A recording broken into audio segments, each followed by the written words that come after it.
سکون کے ساتھ جب سنا جائے، پڑھنے والے کو بھی مزہ آتا ہے، سننے والے کو بھی مزہ آتا ہے۔ یقین مانو ہم بڑے خوش نصیب ہیں، اللہ نے ہمیں ایسی کتاب دی ہے، ہزاروں سال گزر گئے، حتیٰ کہ یزیدیوں نے یہ پلان بنا دیا، کیونکہ حضور نے فرمایا صلی اللہ علیہ وسلم نے، جہاں اہل بیت ہوگی وہاں قرآن ہوگا، جہاں قرآن ہوگا وہاں اہل بیت ہوگی۔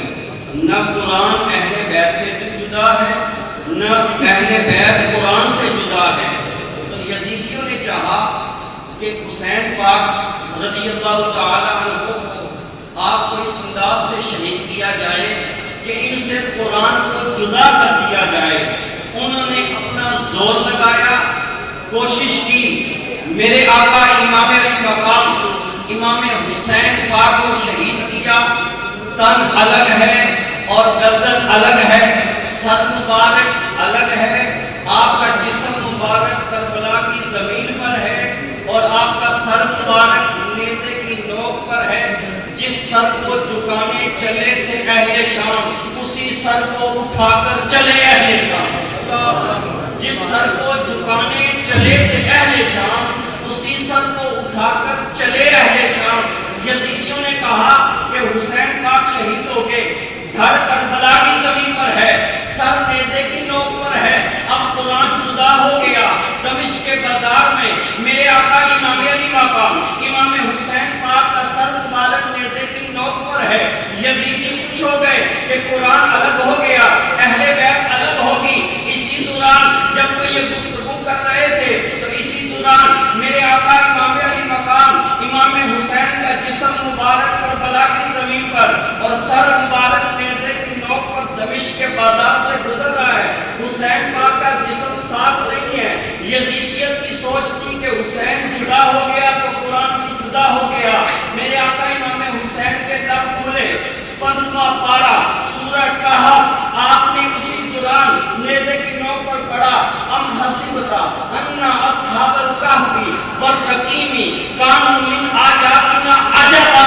اور یہ سوچنے والوں کہ حسین کا دھڑ جدا کر کر حسین سے قرآن کو جدا کرو گے تو یہ تمہاری بھول ہے، سر اٹھا کر دیکھو کہ حسین کے سر سے بھی قرآن کی آواز آ رہی ہے۔ بتا کہ کیا حسین ہے، دھڑک دھڑک کے بول اٹھا، صدا صدا حسین ہے۔ شان اہل بیت دیکھو سبھی بے مثال ہیں، کوئی نہیں حسین سا، حسین بس حسین ہے۔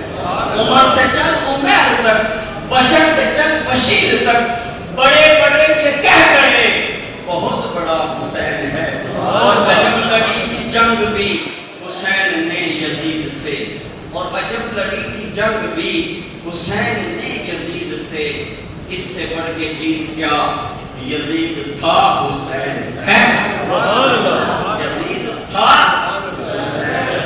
آج بھی اتنا مجمع بیٹھا ہے، کسی ایک کا نام بھی یزید نہیں ہوگا، لیکن محمد حسین اور غلام حسین کئی بیٹھے ہوں، جس کے گھر بچے بیٹھے ہوں، بچہ پیدا ہو، وہ نام یزید سوچتا بھی نہیں رکھوں کیونکہ حسین زندہ ہے۔ حسین کے نام کا اتنا روب ہے کہ لوگ یہ نام سوچنا بھی نہیں پسند کرتے، کیونکہ اللہ نے اتنی عزتیں عطا کی ہیں۔ تو مجھے یہ خوشی ہوئی کہ آپ نے قرآن کو سنا اور ادب سے سنا۔ اسی طرح یقین مانو محفل کی یہ روحانیت ہوتی ہے، محفل میں آ کے چلے جانا یہ بات نہیں ہے، آپ یہیں بیٹھے بیٹھے رسول اللہ کرم فرما دیں۔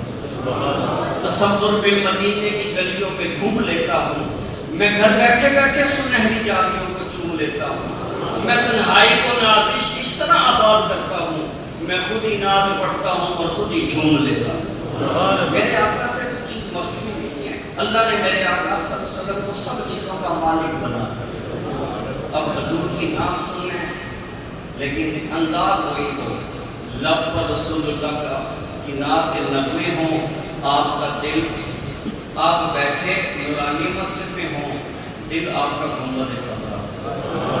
امام حسن بصری نے دیکھا کہ ایک شخص نے ایسے کھانا کعبہ کو لپیٹا ہوا، ایسے کھانا کعبہ کو چمٹا ہوا ایک شخص، آپ اس اس کے قریب کے حسن بصری وہ ہیں جنہوں نے حضرت علی کے پیچھے باجماعت نماز پڑھی، امام حسن کے ہاتھ پر بیٹھ کی ہے، وہ بات کر رہا امام حسن بصری۔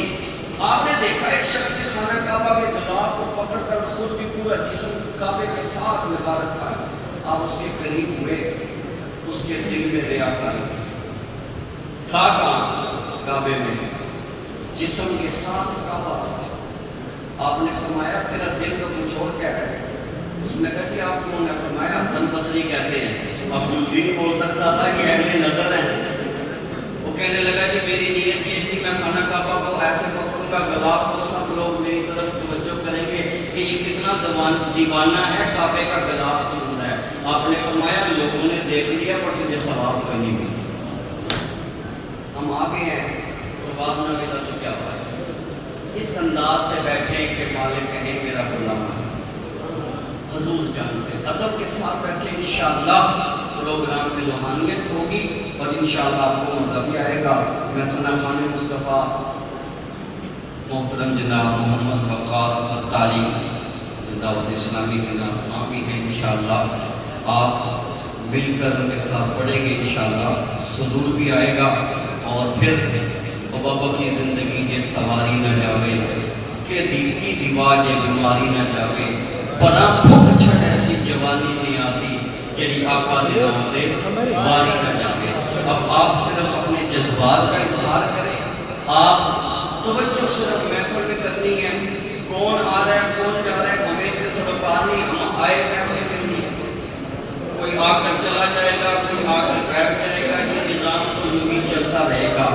آپ اپنی توجہ فقط محفل کی طرف کریں اور محفل سے ادھر ادھر نہ دیکھیں، ورنہ محفل کی روحانیت ختم ہو جائے گی۔ بزرگوں کی محفل نہیں ہے یہ میرے آقا کے میلاد کی محفل ہے، اور میلاد کی محبوب کی محفل کو محبوب سجا سے آتے ہیں وہی جن کو سرکار بلاتے ہیں۔ بس محمد وقاص فتاری صاحب نعت پیش کریں گے۔